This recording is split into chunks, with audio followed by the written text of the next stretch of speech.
welcome to a bonus preview episode of Cinematary. Call it a trailer. I'm Zach Dennis. I'm your sometimes host for 500 episodes, but I'm not hosting this time. We've been teasing, if you've followed us on Patreon for a while, but let me get the elephant out of the room. We've been kind of quiet since May 2025, when we celebrated our 500th episode of Cinematary at Central Cinema, where we watched the Grand Budapest Hotel and reveled in our 11 years of making podcasts. And then we took a break because for 11 straight years, on almost a weekly, for a long time, a weekly and then a bi-weekly basis, we were, or bi-monthly basis, we were doing a podcast. And it was a lot, and we had a ton of fun, and we loved it. But also, it was just kind of like, it was a lot. And we have we've all lives have changed since we started the podcast. And so we took a long break. We thought about what we wanted to do next. We kept a little bit of the old Cinematary live. Just a quick Patreon plug, patreon.com/Cinematary. You can give us $1, $5, whatever. We use it to keep the lights on here at the podcast, but we also use it to do a special show that we call Movies We Saw This Month, where monthly we've been going over, keeping the old Cinematary alive and talking about new releases and stuff that we've watched over the course of the month. And we've been doing that for, pretty much since May for the most part. And at the same time, we've been, diligently working on a new series, which SWAF has been working on extensively, and that is Internet Movies. Internet Movies is going to be the first post 500 series. There's going to be 7 episodes. I'm going to read what SWAF has down here. A vision for our post 500 episodes. 7 episodes, each centered around a particular aspect of the internet and loosely grouped by historical time period to trace the evolution of both the internet itself and its differing cinematic representations.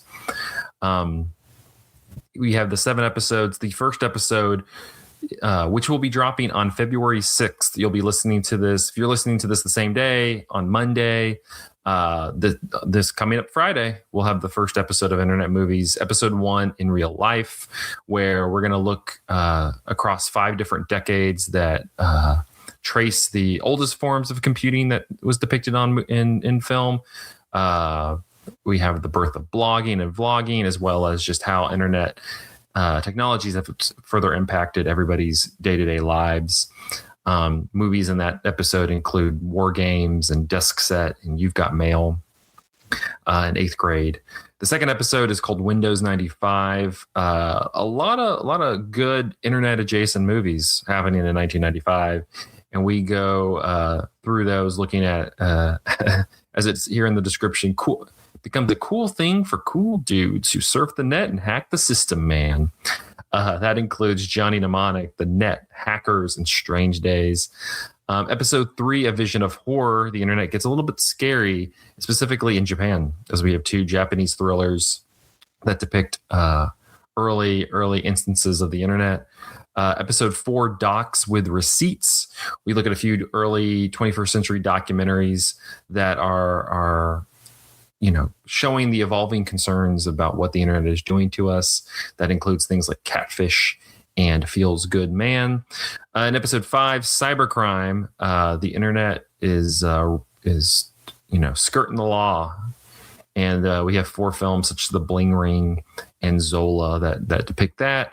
Episode 6, Terminally Online, violent genre films that explore surreal scenarios of internet brain poisoning. That's movies in that include Nerve and Possessor.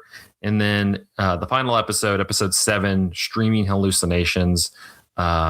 We go into the live streaming era and the earliest forms of generative AI.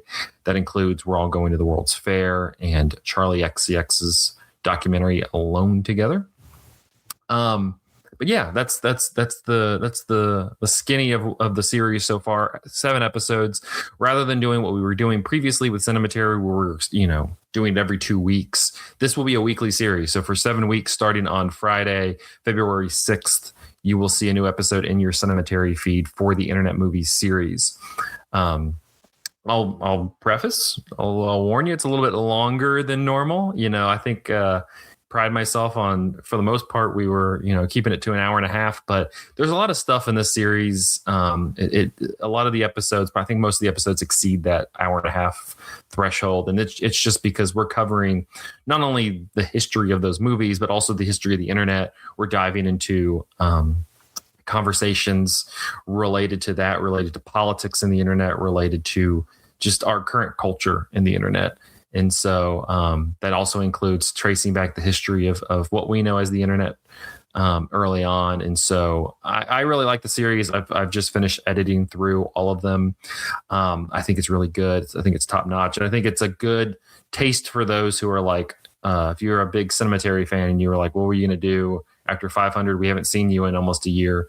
I think you're going to be satisfied. I think this is a good start for us, and only the beginning of our post 500 life, where we start getting into more seasonal series. But that's the main and short of it. We got a little bonus for you. So this was part of I mentioned before, our Patreon series, movies we saw this month, back in August or October. I'm blanking a little bit. We talked about Eddington, the latest film from Ari Aster. And this was one that I know was considered for the series, but didn't totally fit in. And so we had talked about it pretty extensively for, around an hour on the Patreon feed. And so I'm going to bring that out. We decided as like a good little teaser of the conversations that we're going to have in this series. And give you, this 50 minutes or so of us talking about Eddington. But one more time, if you enjoy this chat that we have about Eddington, again, it really helps if you can support us on the Patreon. That helps keep the website up. That helps keep the the podcaster up. It helps with our trips to TIFF each year. It's just, it's $5, and it does, if you're a longtime fan or a newer listener, it really helps out. If you're on the Patreon, you'll also get some goodies such as like fact sheets and some extra episodes. I know we're already playing some to steal some internet terms, some DLC for the Internet Movie series that'll probably come out after it ends. So patreon.com/cinematary. I really hope you consider it. But for now, here is our conversation about Eddington, and I hope to see y'all on February 6th, both on YouTube, Spotify, Apple Podcasts, wherever you listen, as we embark on our new series, Internet Movies. See you then.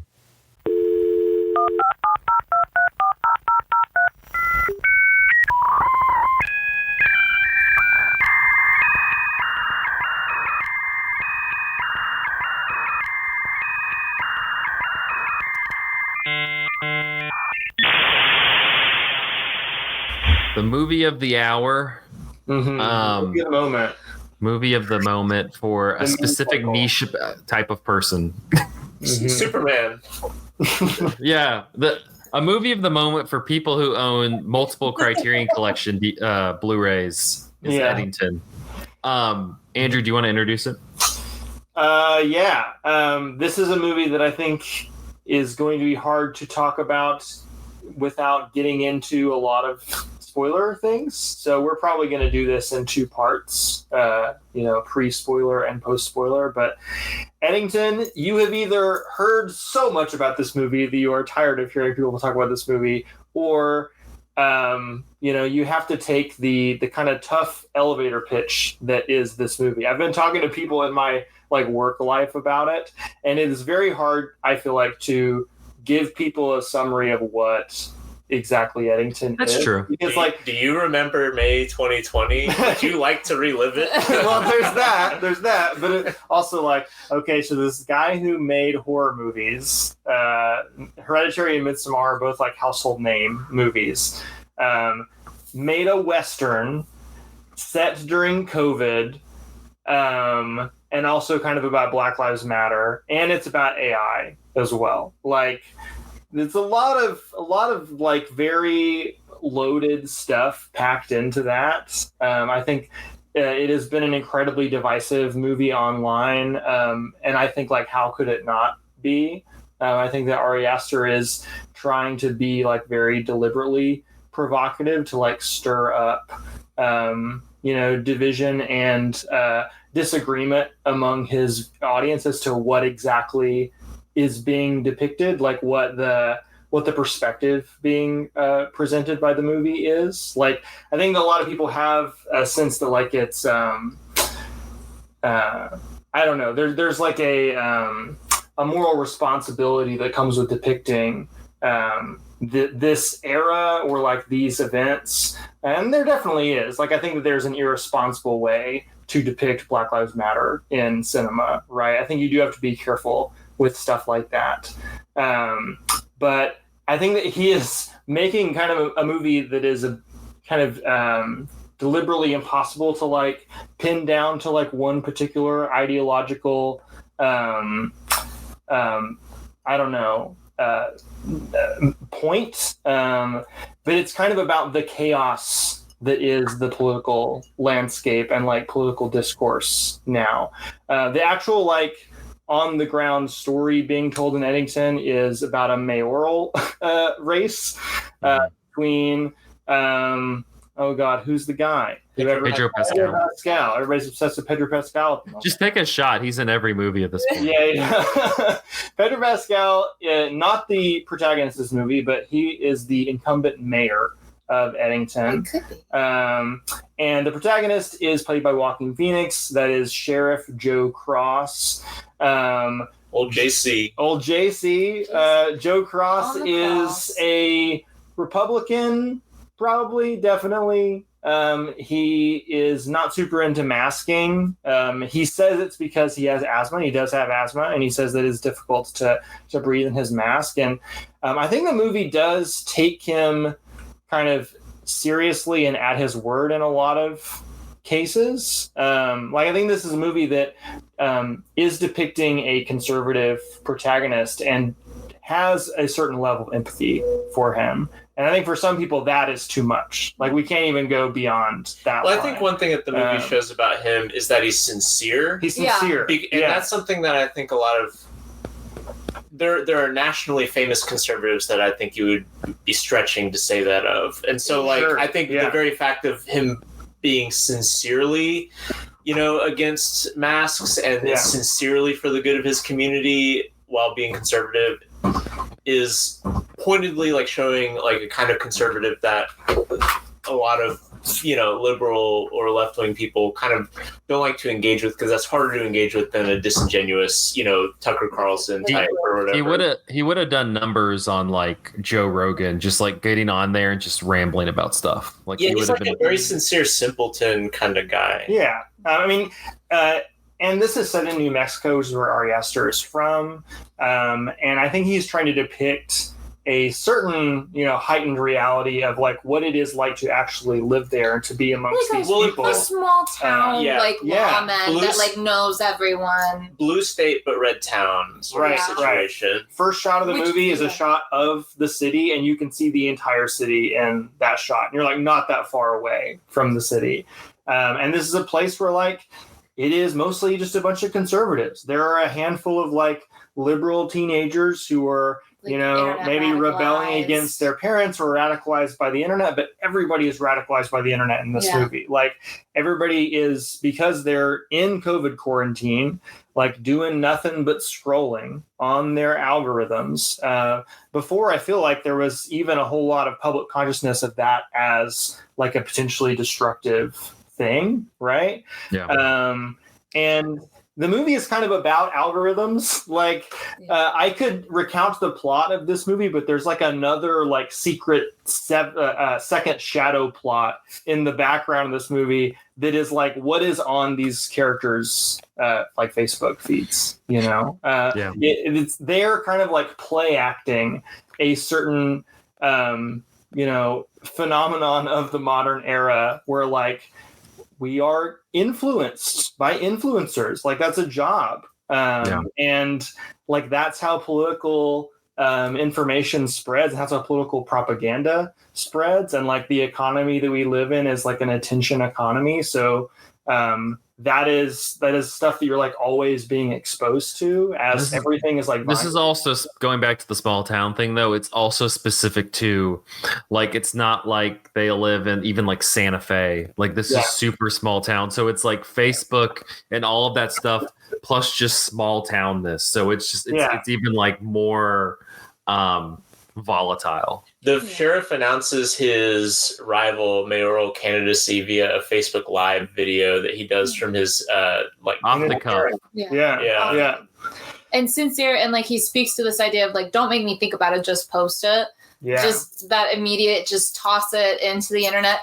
You know, speaking to our sort of attention cycle or attention spans, that, you know, you have to toss this out as soon as you think about it. Mm-hmm. You will forget about it, and it will that quickly. It'll be gone unless you have to build momentum upon that. But I just had this thought. This is starting to remind me, or like it reminds me of the Twilight Zone episode, The Monsters Are Due on Maple Street. This sort of like small scale, you know, game of, you know, who is safe and who is, you know, someone to trust, and the sort of like stoking of, you know, paranoia and distrust amongst community. Mm-hmm.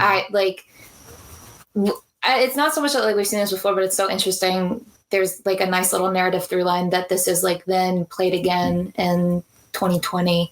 It's this kind of almost crucible story of like a town losing trust and turning against each other, but in the online where like everything is amplified. I've been listening to interviews with Ari Aster and finding him like really fascinating to listen to, honestly. I remember being annoyed with him during the hype cycle about Hereditary way back, because it felt like he was just listing horror movies that, you know, a lot of people agree are great.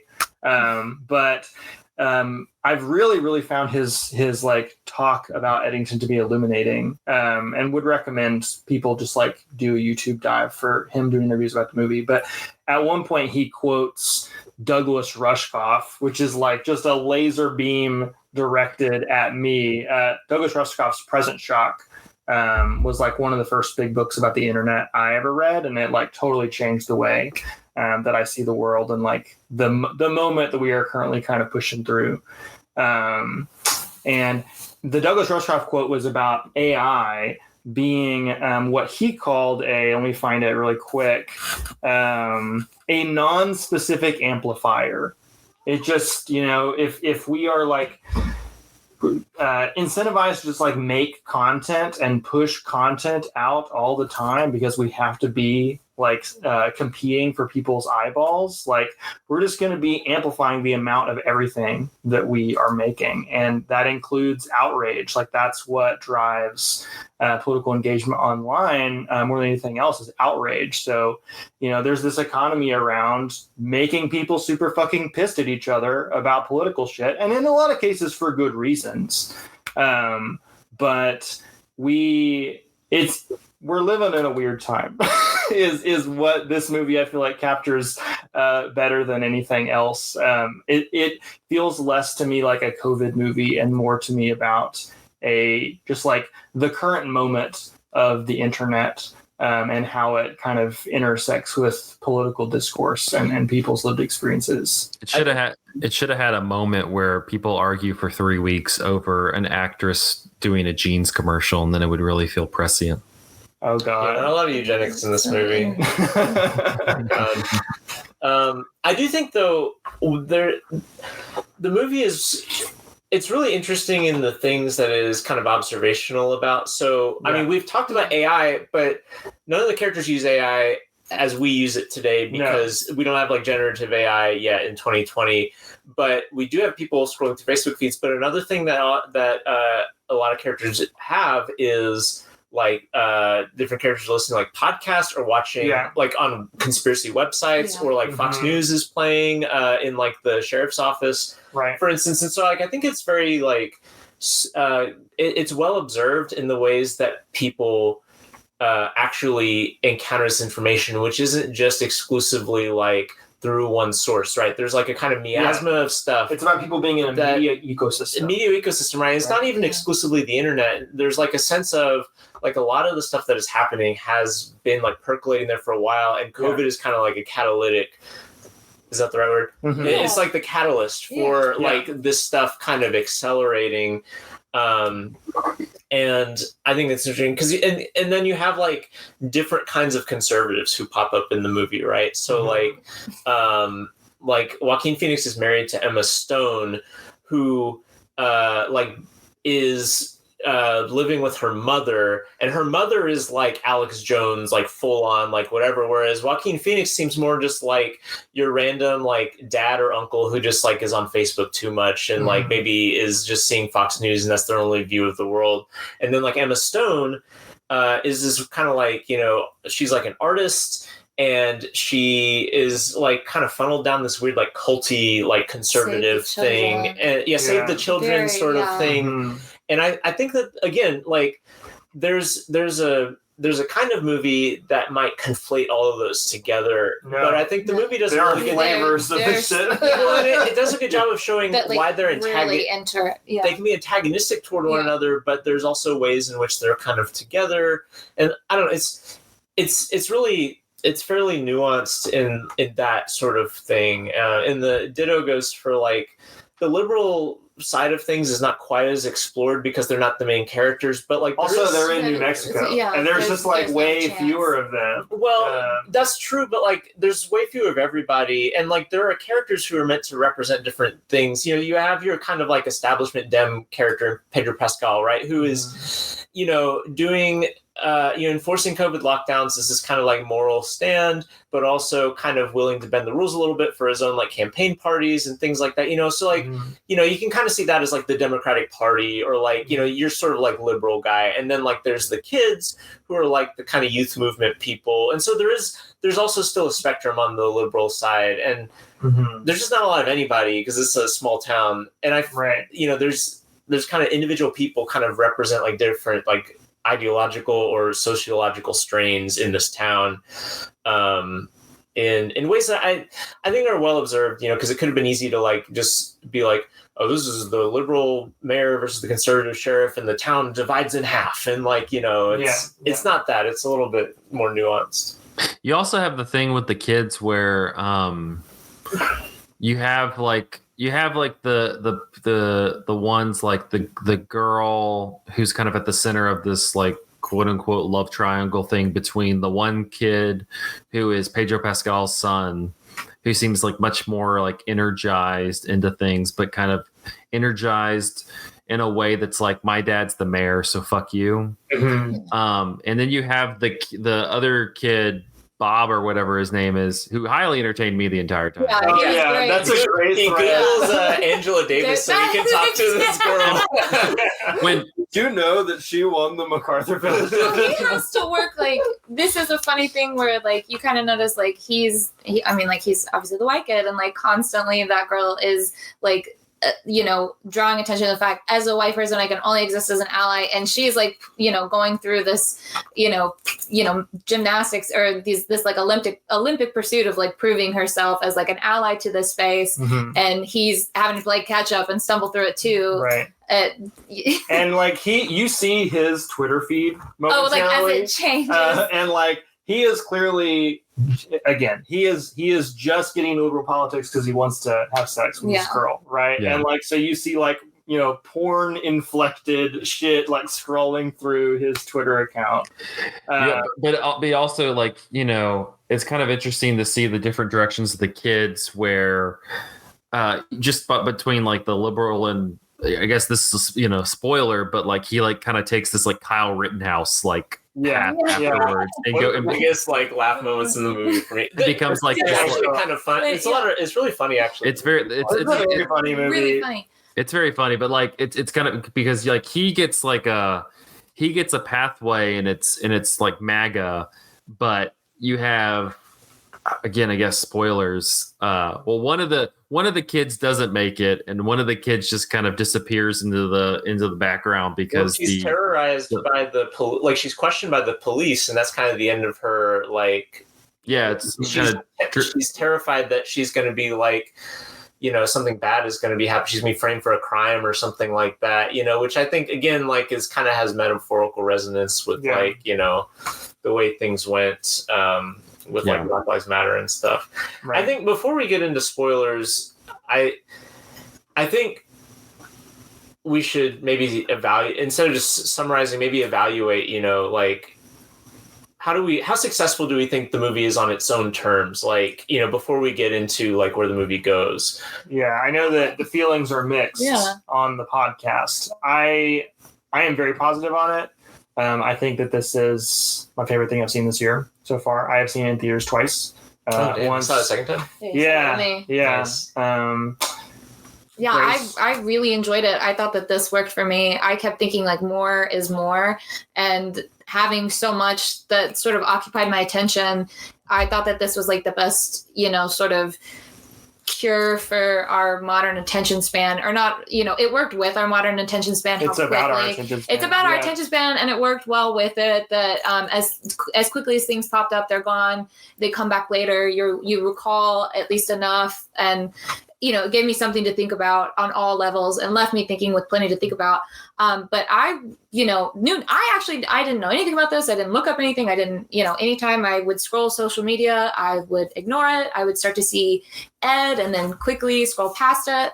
But I could have done with like a solid 2 hours of this sort of like waiting for Godot simmering just like various like political tensions, racial tensions, like sexual tensions, any sort of like, avoidant behavior. I could have sat through that. That was just like tense enough that it kept me on edge, and was compelling enough to like watch these sort of, all these bubbles simmer next to each other, happening simultaneously without any real like, crossing over. And then with like, when they did, it was a deliberate like, no, this does not fit what I'm focusing on. That I scroll past this. I'm done with this. And so I thought that just like so much of it worked for me, that there's plenty to unpack in a way that like, oh, then like this thought comes to me. That's compelling. That's interesting. It certainly worked for me. I can't. But it's Zach. Zach, are you the more, or is it Michael that's like more? I think that Michael is somewhat more positive than Zach, if I read Letterboxd correctly. I liked elements of it. I have some skepticism of some of it. I do just want to point out, though, I've played the long game with Ari Aster on this podcast. I was the lone supporter of Hereditary when it came out. Yeah. I feel like history is smiling kindly on my allegiance to this director. No, you're right. Because I was very skeptical of Ari Aster generally when he first hit. Like, we've talked about like that moment where like that horror indie boom, and there were like all these like visionary directors every couple of months, and I didn't know if he was a real one, but I think that he is. Like, I think watching it was like a pulse of horror throughout. I was anxious. I was in sweats in the theater, but I will say that I say that though, not just to like toot my own horn, but to say that like,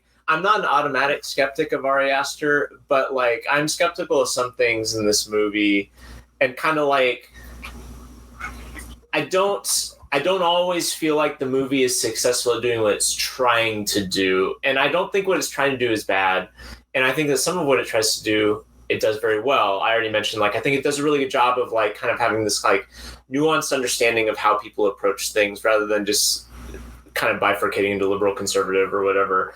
I do think there's, and this kind of goes back to what I said about Together, in the sense of this movie has metaphor as its engine.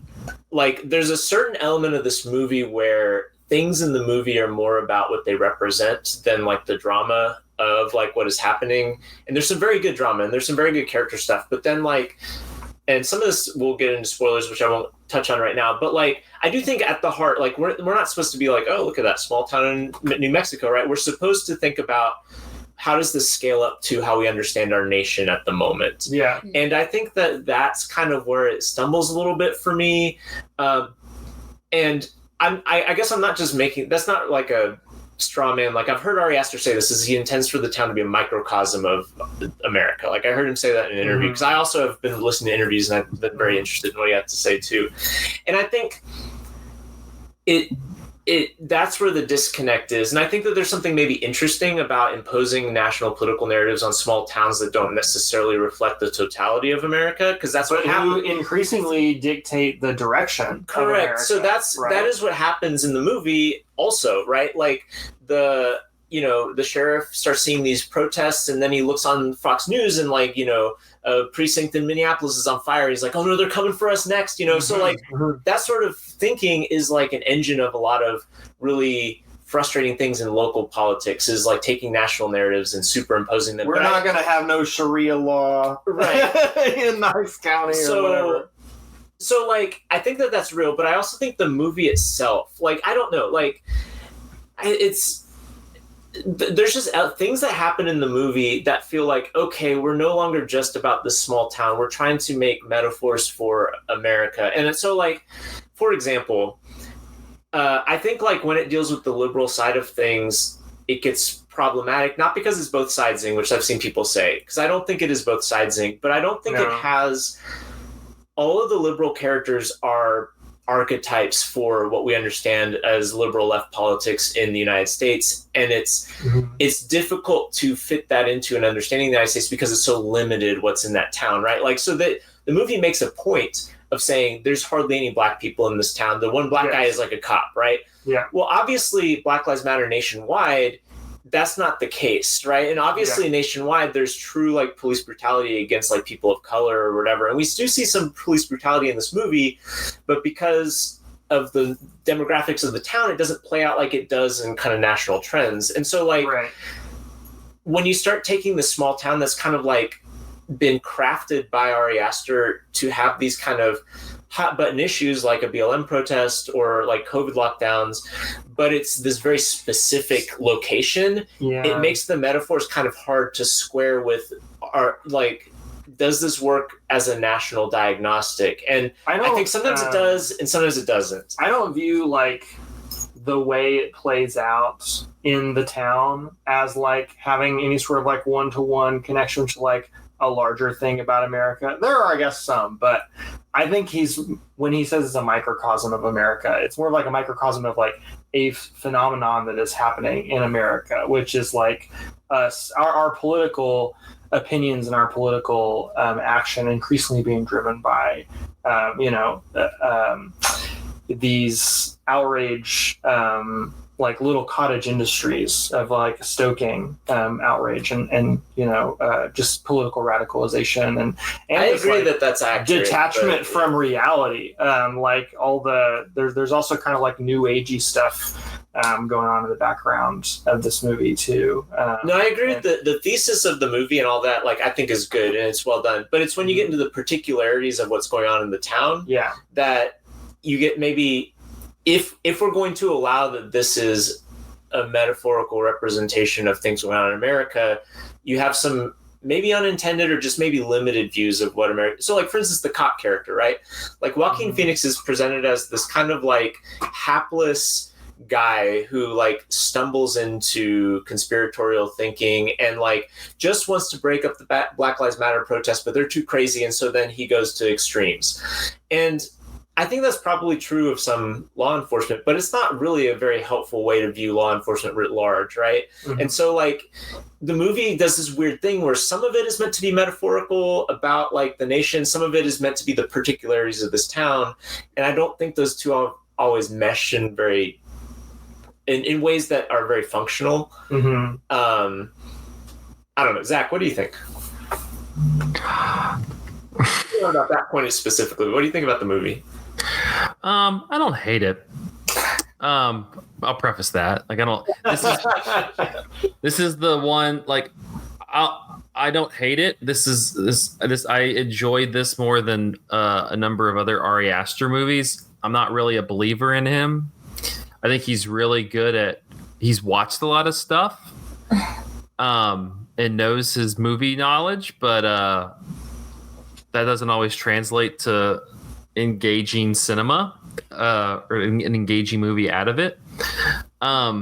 I think he's a little bit smarter than he really is, or at least he's not expressing that intelligence through the movie. I don't know. I get that it's like it's creating these pillars of outrage in these cottage industries that you're talking about, but I feel like he kind of conflates it all in the one, and you're like, okay, but some of them are a little bit different. Like, I mean, racism is different than, just about everything else in here. Like, that's like, you can't conflate them all and just be like, it's just people outraged over the internet. Well, but and I guess that's part of it is he's created a town in which the scenario of racism is always the outrage rather than the reality of what's going on, right? Like, he's created a town in which the only black person is a cop. So there can never be an interaction between a white cop and a black, person who's not a cop, right? And so all that you have is people talking about racism because they've read about it on the internet or seen it on TV rather than what are the realities of racism. And so it feels limited to try to understand, like, but there's also like a lot of racism that is visible in the movie too, right? Like they plant evidence in the black cop's car to well, I guess we're getting into spoiler territory now. We should kind of demarcate. They plant evidence in the black guy's car to frame him for the murder of Pedro Pascal. No, so I think that Ari Aster is not racist, and he understands that racism exists. Yeah. But he's also created a town in which the experiences of racism are very limited to what exists in that town. I think you want this movie to be too much of like a one-to-one like demographic representation of America. No, I don't. But when Ari Aster says that he means it to be a microcosm of America, he's baiting that response. And so I think either this works as a small town movie. He's referenced Nashville a lot, which I think is really kind of the gold standard for this. Everything in Nashville is so particular to the environment that we see. And all the references to the nation as a whole, like on the bicentennial, is kind of really thematically resonant with what we understand as the city of Nashville in that movie. Yeah. And I don't think that this always does it, right? Like when the kid turns into Kyle Rittenhouse at the end, there is no way to read that except just a reference to a national political story that has really... Well, you mentioned that, like, the different kinds of outrage online are not the same. And that's partially because the right-wing media ecosystem is so much more well-funded than any sort of liberal or left-wing outrage machine. And so, like, that's what drives algorithms politically. And so, like, this kid can make his fortune in the like grifting economy. No, I understand that, but like Michelle it is Obama. A reference to a specific thing that is completely outside of the realm of small town New Mexico, and is just making a reference to a national political figure at this point. So like I think it's more about the phenomenon, but yeah, but I mean, how many Kyle Rittenhouses are there like who have that specific arc? Like I've read a lot of references to this movie, and no one calls him anything else but the Kyle Rittenhouse character. Like, there's only one person that could be, and so like there's things in this movie that are meant to trigger you into thinking, hey, I remember this happening in national politics too. Mm-hmm. And I think that that's where the movie starts tripping up. The movie also does not mention Trump, which I think is a sticking point for a lot of people. I kind of like the idea of removing Trump from the equation and just kind of examining the ambient feeling of American politics in his era, the worst era for him to be kind of in his position. There's also like one of my favorite aspects of the movie is the data server that is being built in the town named Solid Gold Magikarp. Sounds very doji. Very doji, absolutely. And in interviews, when Ari Aster is asked to explain what the movie is about, he will say the movie is about a data center. Like both that data center being built as like both kind of a expression of like the fact that is where that kind of like internet, like just churning of algorithms is like where the economy has gotten to at the point of 2020, and also looking forward to like it being this sort of black box that we don't know what it's going to look like with AI as well.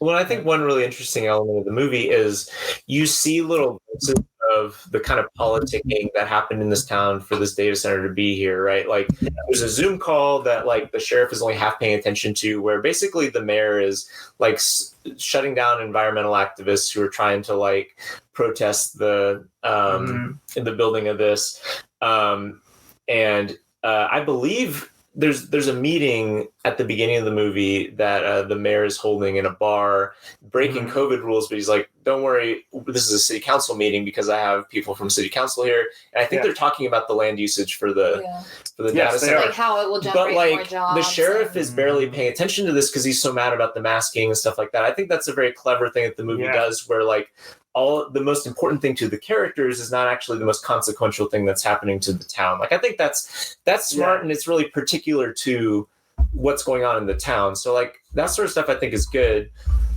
I've said what I think about the other stuff. Should we address the Antifa super soldier in the room? So I feel like this is a big. I have a question for you who's seen it twice because. So Andrew's referencing, for people who haven't seen it but want to hear spoilers, I guess, is at one point there is a shot of a private plane that is full of soldiers that have like, like all cops are bastards, like all that sort of like, signage, but who are armed and are in like a black bloc, sort of stuff. Yeah. And then later on they like actually start like basically besieging the town.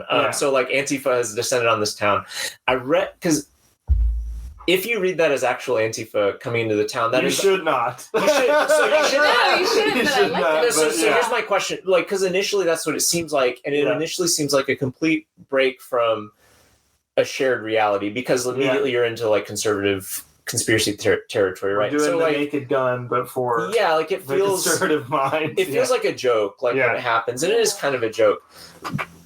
I read online,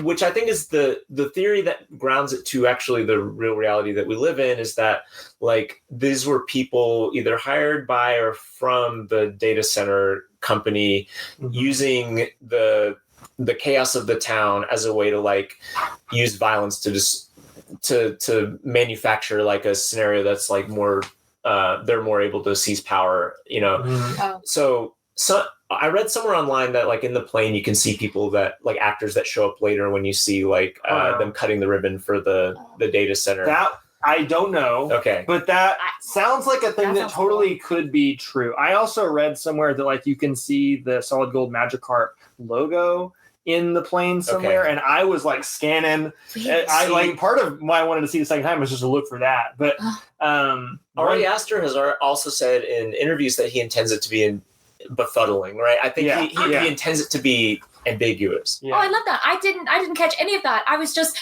we're going full tilt. This is incredible. He said they're coming, and here they are, waiting for the barbarians, and they shall descend. Yeah, he like manifests them. I love that he manifested it in the thing, but it also, I mean, I guess I started thinking about like, these are the exact same bullets he's shooting back at himself. This is what it means to use your Second Amendment rights. They have guns, so I have to have guns because I'm not going to show up to a gunfight without a loaded fucking gun. So it just that like sort of idea of like friendly fire as well. But I mean, also kind of wondering like, is everybody seeing this? It also felt like everybody participating in it, just wiping each other out. The overt violence of police in a police state, like when there's supposed to be nobody around too, and how much of this in his head. But before that, I kept thinking about the image of like him running away, and as he's running, he's like stumbling over things, falling over things, and he's getting like more roughed up, and he's looking crazy. I'm like, oh, is he that original like harbinger of plague, that I guess homeless man that descends upon the town? Like I was thinking about that 1-to-1 ratio there, and then it just turns into a firefight, and all I could think about was, this is where, I mean, is this the big payoff? And then there's even more of a left turn or another one. So beyond that, but so I mean, I guess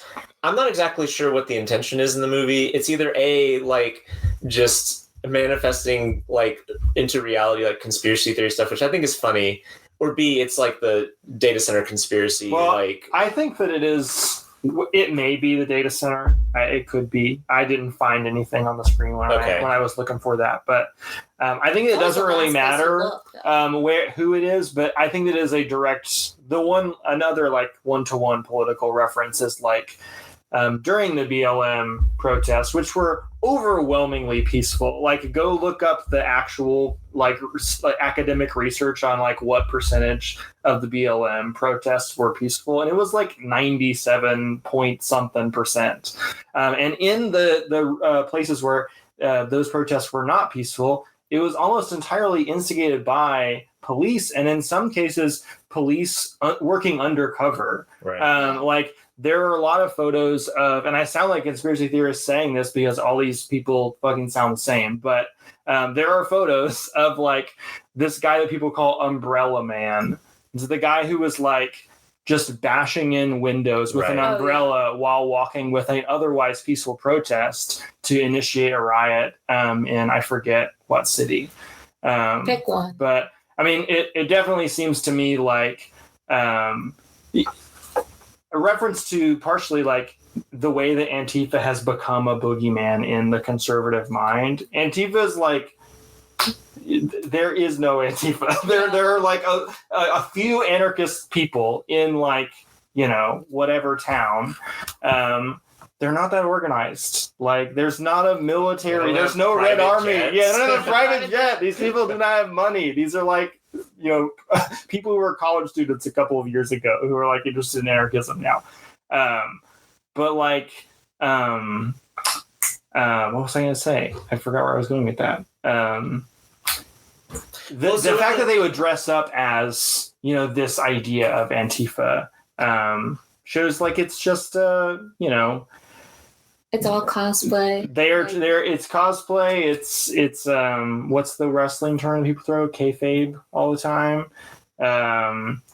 It's the right trying to smear the left constantly and make it kind of impossible for us to move that direction. But, so you think these are like right-wing crisis actors? Absolutely. Like, yeah. So I am curious because I think I walked out of this movie like I don't know what to think about that. Like, I thought it was funny when Antifa showed because it's so unexpected. Yeah. But I mean, is there evidence that they're like right-wing actors? Like, they just come and start shooting the sheriff, and they could very well be like, we could be in an alternate universe in which, George Soros does have a militia that he's sending to towns, because there is like some ambiguity earlier in the movie.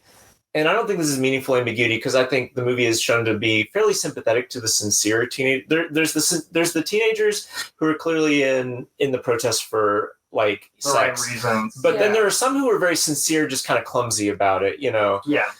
And but there's the crowds at the BLM protest start growing, and then windows are smashed, but we don't see who smashes the windows. Right, and that's causing increasing escalation of tensions and stuff like that. And so there is this kind of ambiguity. It's like, well, are these people capable of violence? And, of course, the like well-meaning teens are like, the real violence is the violence of the system. We'll be violent if we have to, and like that sort of thing. Yeah. So I don't know. I wonder, like, is there stuff in the text of the movie that says that these are right-wing actors, or is this just we, with a certain understanding of what is real in real life, are imposing, well, the only possible thing is it must be right-wing people. Well, I also like the idea that Ari Aster made it intentionally befuddling because, like, it is about a world in which there is not, like, a shared reality anymore. Like, we can't agree on what happened in the movie in the same way that, like, we can't have debates about political issues if we can't also be sharing the same set of, like, basic facts about the world. And I just like the way that the movie kind of is playing with political truth and our relationship to reality in the present moment. Big internet movie. One thing we haven't mentioned, speaking of violence, is actually the first violence is on the part of the cop, the sheriff, because this is one of the spoilers we haven't talked about. The sheriff ends up going on a killing spree. Mid 2/3 of the way through the movie, and that's before Antifa shows up. So there's this. He blames it on Antifa. Well, so that's exactly it. Like that's no, he blames it on Antifa in the press conference, and then that's when they show up. Like after the press conference, you see the plane that they're showing up. So like, what happens is, first of all, he's humiliated by the mayor. Basically for making a false accusation about the mayor. It was too complicated probably to get into. Yeah. That was such an interesting subsection. But he's humiliated by the mayor, and in response, he's like... That's such a funny scene, though, when you have Katy Perry's fireworks. Oh my God. But then... A Western standoff, There's this mentally ill, like, homeless man who's been in the town and has probably brought COVID to the town, which I think... kind of bookmark Ari Aster's view of mental illness. I didn't view him as bringing COVID to the town in any way. He's like coughing and stuff, and that he gets the COVID. The sheriff gets the COVID test after he wrestles that guy to the ground. He starts and being coughs sick and coughing. Yeah. And, whatever the case. The coffee. Yeah, I know that Joaquin Phoenix has COVID. This whole movie. This homeless dude has been like kind of. He's mentally ill. He's been trying to break into this bar a lot, and like so he's broken into the bar after the sheriff is humiliated. And the sheriff kills him, and then he goes back and kills the sheriff and his or the mayor and his son. Mm-hmm. Then Antifa shows up and starts shooting at the sheriff. So like, I don't know. There's something about that sequence of events where the sheriff clearly has like a break, and at first I thought we were gonna like have a snap out of it. Oh, he's hallucinating Antifa because he's been shooting people and whatever, but we never get that. Yeah. And in fact, he gets stabbed in the face or in the head by Antifa at the end and is a vegetable for the rest of the movie. So they're real in a certain sense. Yeah. A lobotomy. But it like there is a sort of like karmic, like cosmic, like he shoots the sheriff and then writes like pigs must die or something like that on the walls, No justice, no peace. No justice, no peace or something like that. And so he's blaming it on Antifa, and then violent Antifa come, and it's like retribution on him, like is a certain way of reading it. He did manifest them into existence. So like in that weird way in the movie, I didn't read them as like secretly right-wing in the movie when I first saw it. I read them as like, oh, this is really funny. Like it's like he has caused them to come, and it's like the real super soldiers are coming to get him after he's like blaming them for murders. I don't know. I mean, Ari Aster has referred to that moment as like the moment when the movie announces that it is satire.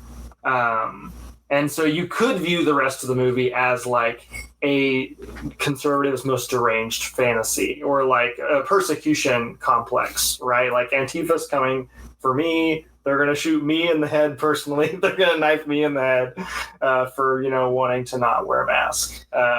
I think the rest of the movie is not satire in the way that plot is satire, though, which again, like, goes to my kind of problem where, like, the different pieces of the movie don't really work in concert with each other when they start reaching for those bigger ideas. And I think some of the bigger ideas they grasp and do really well with the data center stuff, the internet outrage stuff, like that aspect of the movie, I think it nails. But when it starts bringing in like satirical national things, like the Kyle Rittenhouse thing, again, is also satire on a certain level. And this, like, absolutely. I'm struggling with it because, like, I don't really know what's going on in concert with some of that other stuff. Because, like, one of the things about internet outrage that the movie shows pretty effectively with the data center is it creates narratives that are unverifiable or that have no tethering to the political reality of somebody else.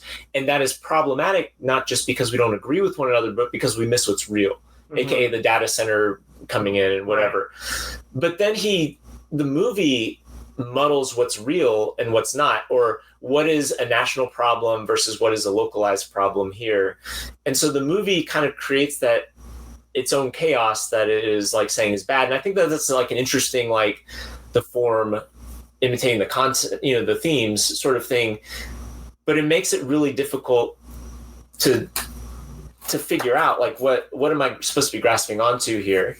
Yeah. I mean, I think the movie does represent Ari Aster's perspective on, what issues are really at work in America. Like we also see that some of the things that the liberal kids who are just kind of like objects of ridicule in the movie, just all of their their little statements of allyship and virtue signaling and such are so like you said earlier, clumsy and hilarious for it.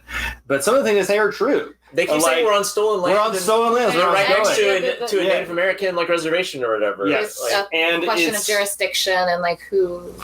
And it's a Native American cop who's the first person to get shot, or not the first person to get shot by Joaquin Phoenix, but once Joaquin Phoenix is just like stumbling in the dark, shooting at anything that moves, like the first thing he hits is a Native American man. And he also like during the like chase scene and the climax of the movie, he falls through the bones of Geronimo. See, that also felt like weird satire. Like, why are the bones of Geronimo like right here? Right. For this symbolic moment, for us to make it very clear, we are living on stolen land. Yeah. So like, I think that Ari Aster, it partially wants to say like, no, there is a real reality. Like, the world we live in is where we live in. But we are increasingly like kind of pulled away from it online, and like being put into situations where it's impossible for us to again agree on what it is. So I don't know. I love the movie. Would see it a third time personally, but I would see it a second. I'm not surprised. I would watch it. I would watch it again. Like it's a really interesting movie. It's a movie that has a lot of stuff going on in it that probably is worth reflecting over. I feel like it's an undisciplined movie. I think is ultimately my feeling on it, is that like the intentions I'm completely with. Mm-hmm. I don't feel like I feel like the intentions of the movie are good and interesting. I think there are things in the movie that either get away from Ari Aster or don't mean the things that Ari Aster wants them to mean. That's my feelings. Zach, Grace, any final thoughts? I didn't want to. Go ahead. No. This movie was described to me in a tweet as this is like a serious version of Connor O'Malley's video Pipe Rock Theory. Yeah, it absolutely is. And I'm here to say that I like Pipe Rock Theory a lot better. I think you should play it as a pre-roll short before Eddington. I think that would be great. Yeah, that's all I had. You gotta watch it on your phone though. That's the only way to watch it. Yeah. I just latched onto the mythic quality of like this deconstruction of an American Western icon, and I looked at it with like more of like a cinematic lens, and I was much more interested in the individual stories happening, and I latched on to like internet misinformation and disinformation, a lot of the political rhetoric, not so much that it like went over my head, but it was enough that I could recognize. But as I think I have like a sort of political latency. I'm still catching up, but I think that it, is understandable and accessible enough. And from someone who isn't so internet radicalized, I am curious to think about more internet, I don't know, I guess poisoned, but that gives it like a harsh edge to it. I mean, the kids call it brain rot. Yeah, I'm curious to think as to like what that demographic and how they would view it, given that like we are a generation that grew up with the internet as it went through, and we have a little more like internet literacy like under our belts to help navigate this sort of space. So it's like the incendiary quality is there. We can recognize it, but it, we might not find it in ourselves. So I was dealing with a lot of what was simmering under the surface, and I didn't spend a whole lot of time with the like overarching like political, microcosm that seems to be like so contentious. But I think that like on those levels, I think that all of those were turned up to 10 and were like really well executed, and maybe they didn't like work so well in concert together, but there was a harmony like in certain areas. And Andrew, you said the like political ambience or like the internet ambience. I'm thinking about how many people, like especially the mother, she's just muttering to herself constantly under her breath. I was thinking about the eternal flame that like illuminates the memory of this, I guess the subtext there, or like the overt text, is that Emma Stone's father was sexually abusive to her as a child. Yeah, that's something we not even gotten into. Like, that was one of my favorite parts of the movie. Right, and so like because there is just that like overarching like political. So I looked at the pieces instead of the big picture. I was looking at the slices, the hole, not the donut, or whatever. There's so many tiny little details. So many tiny little details. But speaking of that dude, like Joaquin Phoenix's father-in-law and his son's dad, in the sheriff's office, there's like a big framed picture of him, and then below there's a slightly smaller picture of the black officer who is the character's father. Yeah, the other character's father.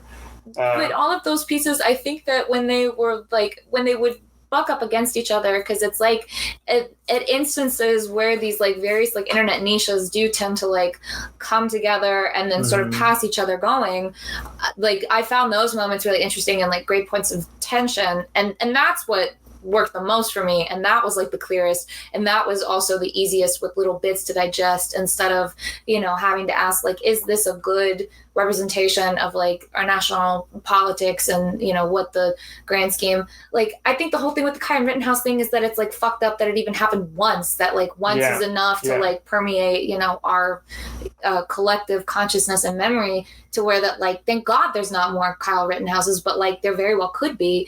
And they get radicalized to the internet like every day. So it's kind of just a question of like when, not if. But all of these like worked so well, and I was just so floored. I would absolutely see this a second time to, try and digest more and more as it goes. But it's very extremely impressive.